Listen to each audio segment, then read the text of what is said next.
నమస్కారం. కేఎన్ఆర్ న్యూస్కు స్వాగతం. నేను సుజాత. హెడ్లైన్స్ చూద్దాం.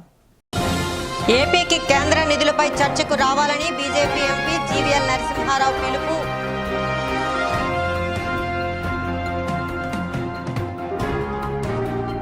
అశ్రు నయనాలతో మంత్రి గౌతమ్ రెడ్డికి తుది వీడ్కోలు పలికిన సీఎం జగన్.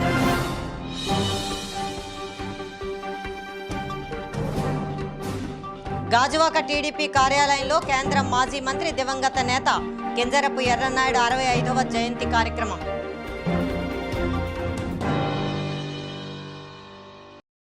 ఇక వార్తల వివరాలు.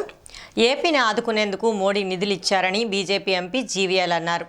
6 ఏళ్లలో ఏ రాష్ట్రానికి ఇవ్వనన్ని నిధులు ఏపీకి ఇచ్చారని తెలిపారు.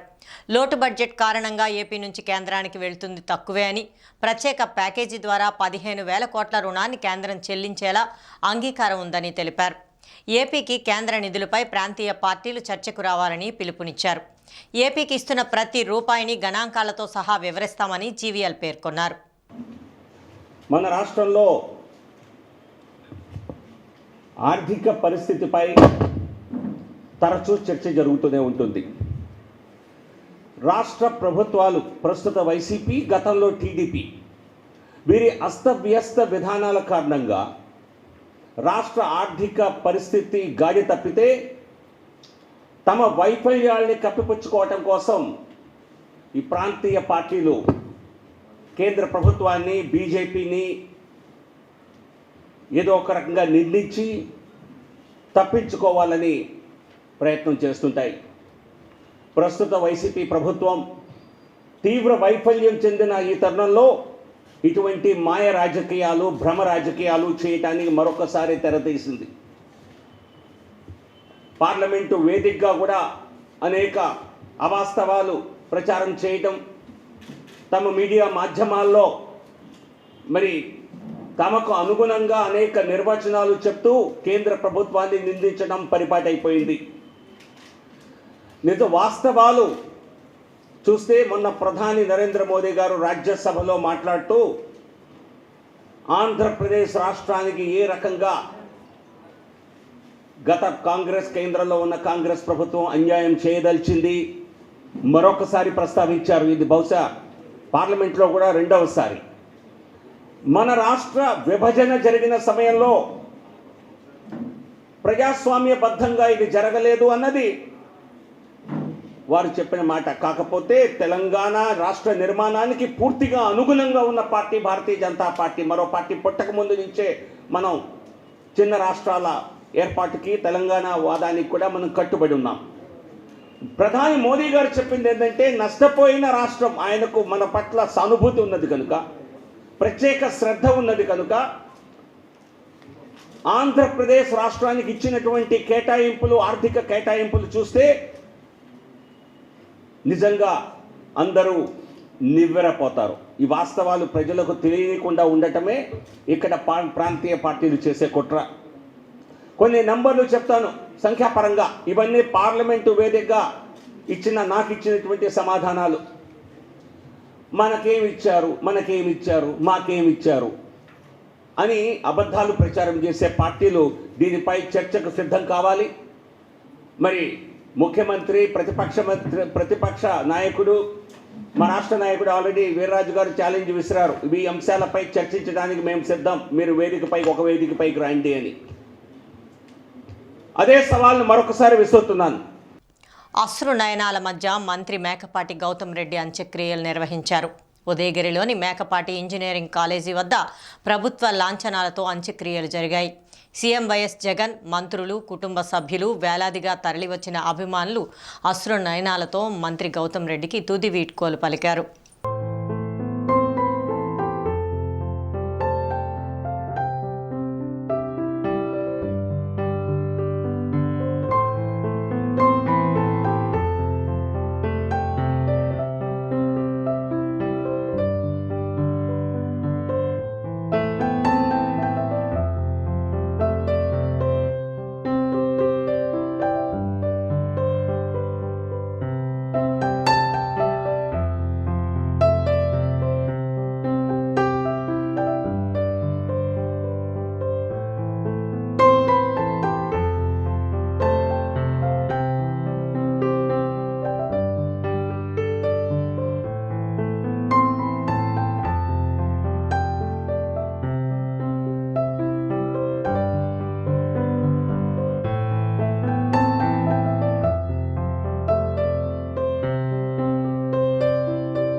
అనకాపల్లి మండలం రామాపురం కాలనీలో వెలిసి ఉన్న భక్తులు కోరికలు తీర్చే కల్పవల్లి శ్రీ శ్రీ శ్రీ నల్లమారమ్మ తల్లి జాతర పురస్కరించుకొని ప్రముఖ వాణిజ్యవేత్త ముత్యాల గార్మెంట్స్ ఇండస్ట్రీస్ అధినేత సతీమణి ముత్యాల సూర్యకుమారి వెంకటేశ్వరరావు చేతుల మీదుగా ఆలయ కమిటీ సభ్యులు అమ్మవారి దగ్గర ప్రత్యేక పూజలు చేయించి అమ్మవారి కరుణా కటాక్షాలుండాలని ఆశీర్వదించారు. అనంతరం ఆలయ కమిటీ సభ్యులు వారిని ఘనంగా సత్కరించి అమ్మవారి చిత్రపటాన్ని బహూకరించారు.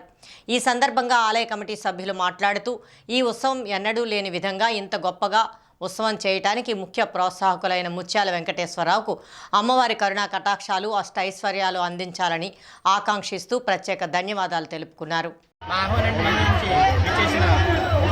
ముత్యాల గార్మెంట్ ఇండస్ట్రీ ప్రైవేట్ అధినేత ముత్యాల వెంకటేశ్వర సత్యమణి ముత్యాల సూర్యకుమార్ గారికి మా కమిటీ తరఫున హృదయపూర్వక కృతజ్ఞతలు తెలుపుతున్నాం. ఈ సందర్భంగా మేము కానీ మా గ్రామ పెద్దలు కానీ మా గ్రామ ప్రజలందరూ కానీ శ్రీ ముత్యాల వెంకటేశ్వర గారికి ఎంతో రుణపడి ఉంటాం.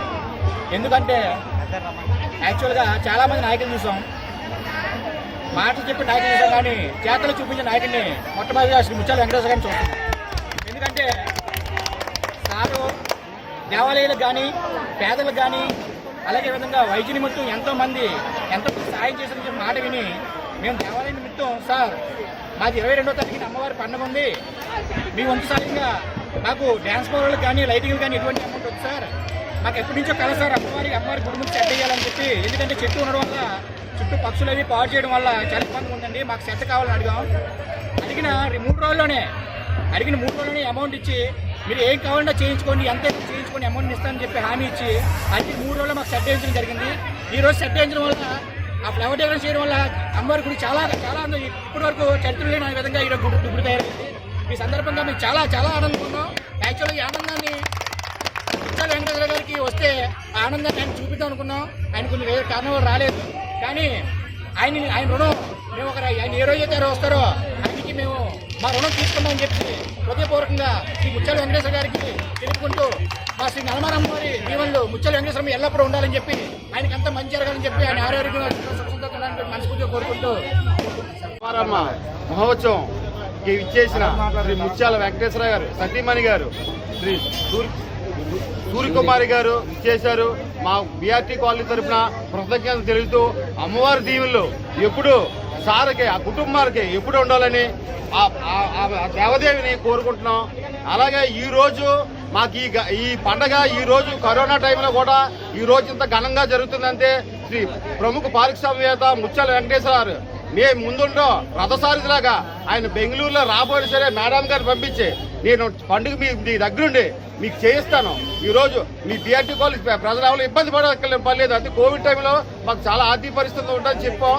సార్ మాకు ముందుండి మీకు చేయండి అయ్యా, మీరు చేస్తాం, మీ పండుగ మేము దిగ్విజయం చేస్తామని చెప్పి ఆయన మంచి దుఃఖంతో ఆయన కోరికతో ఆ అమ్మవారు ఆయన మనసులోకి వచ్చి ఈరోజు మాకు చేశారు.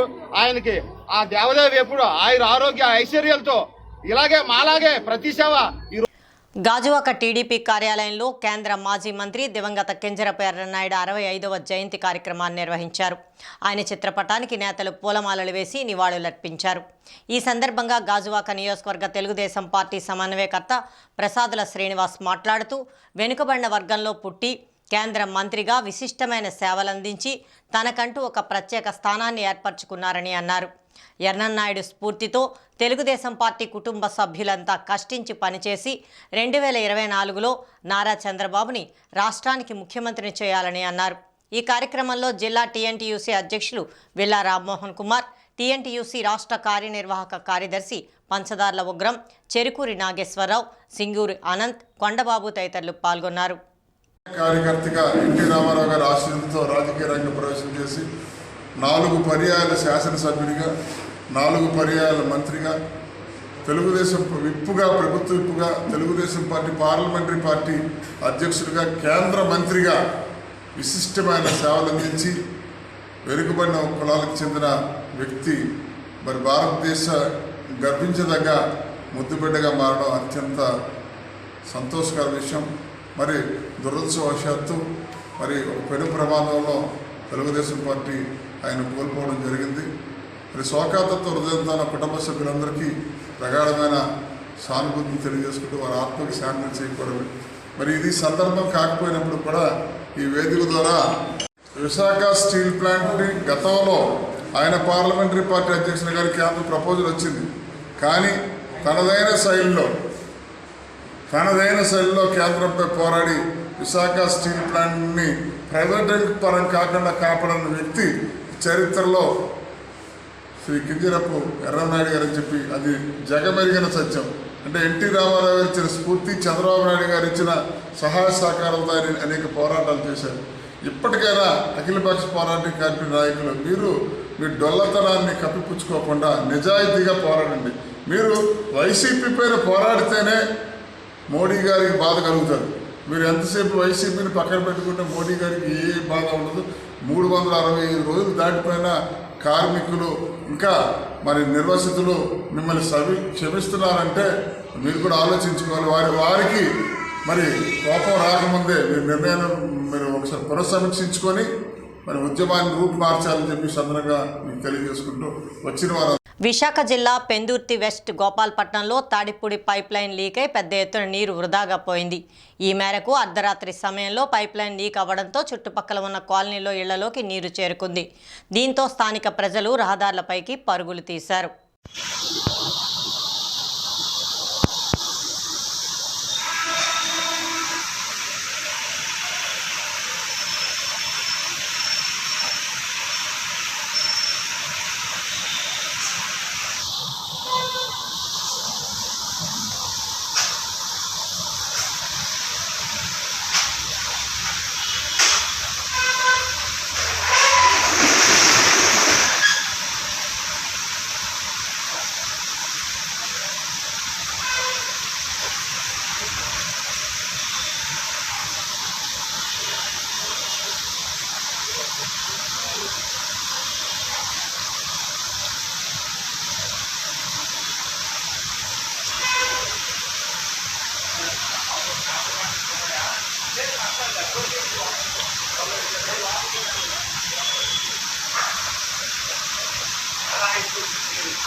విశాఖ జిల్లా జీకే వీధి మండలం దారాలమ్మ ఘాట్లో గత ఏడాది కాలం నుంచి జరుగుతున్న వరుస దొంగతనాలను అరికట్టే క్రమంలో జిల్లా సూపరింటెండెంట్ పోలీస్ బి కృష్ణారావు ఆదేశాలతో చింతపల్లి సబ్ డివిజన్ పోలీసులు అప్రమత్తమయ్యారు.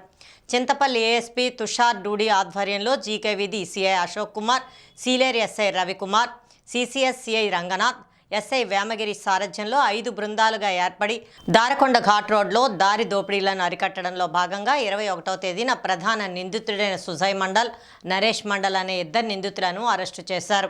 మన్యంకొండ, మల్కాన్గిరి జిల్లా, ఒడిశా రాష్ట్రానికి చెందిన వ్యక్తులుగా వీరిని గుర్తించారు. వీరి వద్ద నుండి 3 తుపాకులను స్వాధీనం చేసుకున్నారు. ప్రధాన నిందితుడైన సుజయ్ మండల్పై ఇప్పటికే 17 కేసులు ఉన్నట్లు ఏఎస్పీ తుషార్ డూడి తెలిపారు. గతంలో కొంతమందిని పట్టుకున్నామని, వీరిద్దరితో కలిసి సుమారు ముఠాలోని 12 మంది సభ్యులను అరెస్టు చేసి రిమాండ్కు తరలించినట్లు ఆయన వెల్లడించారు. లాస్ట్ ఇయర్ మెయిన్లీ Jan-Feb ఆ టైంలో మన సీలేరు పోలీస్ లిమిట్స్లో దార్కొండ ఏరియాలో కొన్ని ఇన్సిడెంట్స్ రిపోర్ట్ అయింది. There was a gang operating showing weapons, few vehicles were robbed. So మళ్ళీ అక్టోబర్లో ఇంకొకటి ఇన్సిడెంట్ రిపోర్ట్ అయింది. సో అప్పుడు ఎస్పీ సార్ ఇన్స్ట్రక్షన్స్ ప్రకారం మల్టిపుల్ టీమ్స్ ఫామ్ చేశాము అండ్ అప్పుడు నుండి ఒక నెట్వర్క్ యాక్టివేట్ చేశాము. ఆ అక్టోబర్ ఇన్సిడెంట్ 1 వీక్లో సాల్వ్ అయింది. అట్లా వెహికల్ కూడా రికవరీ అయింది. దీని తర్వాత సిసిఎస్ టీంతో పాటు మన సిఐ జీకేవిధి గారు, ఎస్ఐ సీలేరు గారు ఒక డీటెయిల్డ్గా టెక్నికల్ ఇన్ఫర్మేషన్ కూడా పెట్టేసి ఇన్వెస్టిగేషన్ స్టార్ట్ చేశారు. సో జనవరిలో మాకు అది ప్రదీప్ని మేము అరెస్ట్ చేశాము. సో ప్రదీప్ ఇన్ఫర్మేషన్ ప్రకారం ఇప్పుడు అది సుజయ్ మండల్ అతను కింగ్ పిన్ అది తెలిసింది. తర్వాత ఫిబ్రవరిలో మాకు మళ్ళీ వాళ్ళు ట్రై చేస్తారు, ఆ ఇన్ఫర్మేషన్ వచ్చింది. సో మేము అది ఒక ట్రాప్ ప్లాన్ చేశాము. సో నిన్న ఇది సుజయ్ మండల్ ప్లస్ నరేష్ మండల్ని మేము చిత్రకొండ జంక్షన్ ఏరియా నుండి అరెస్ట్ చేశాము. ఆ అరెస్ట్లో వాళ్ళ దగ్గర నుండి అది 3 వెహికల్స్ కూడా, అది వెపన్స్ కూడా సీజ్ అయింది. And this Sujay Mandal he is the kingpin of the gang. అతని పైన ఆల్మోస్ట్ 17 కేసెస్ ఉన్నాయి. మన సీలేరు పోలీస్ స్టేషన్లో 5 కేసెస్, తర్వాత ఈస్ట్ గోదావరి డిస్ట్రిక్ట్లో కూడా కేసెస్ ఉన్నాయి. అండ్ మెయిన్లీ మల్కాన్గిరి డిస్ట్రిక్ట్ ఒడిశాలో కేసెస్ ఉన్నాయి. Starting from theft, house breaking, robbery అన్ని కేసెస్ ఉన్నాయి. అండ్ 2015 నుండి హీఈస్ అఫెండర్. సో ఇప్పుడు అది హార్డ్ వర్క్ వల్ల under the guidance of SP sir this year during specially festival season it was our target. So no such unwanted incident should happen and we were able to achieve it. And since we have arrested Kingpin also, so I think from now on that area will be safe for everyone. వార్తల్లోని ముఖ్యాంశాలు మరొకసారి. ఏపీకి కేంద్ర నిధులపై చర్చకు రావాలని BJP MP GVL Narasimha Rao పిలుపు.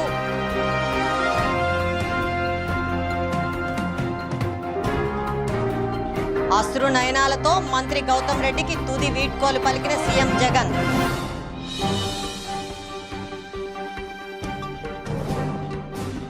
Gajuwaka TDP కార్యాలయంలో కేంద్ర మాజీ మంత్రి దివంగత నేత కింజరపు ఎర్రన్నాయుడు 65వ జయంతి కార్యక్రమం.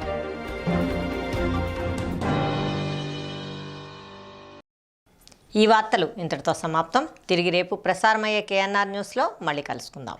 అంతవరకు సెలవు. నమస్కారం.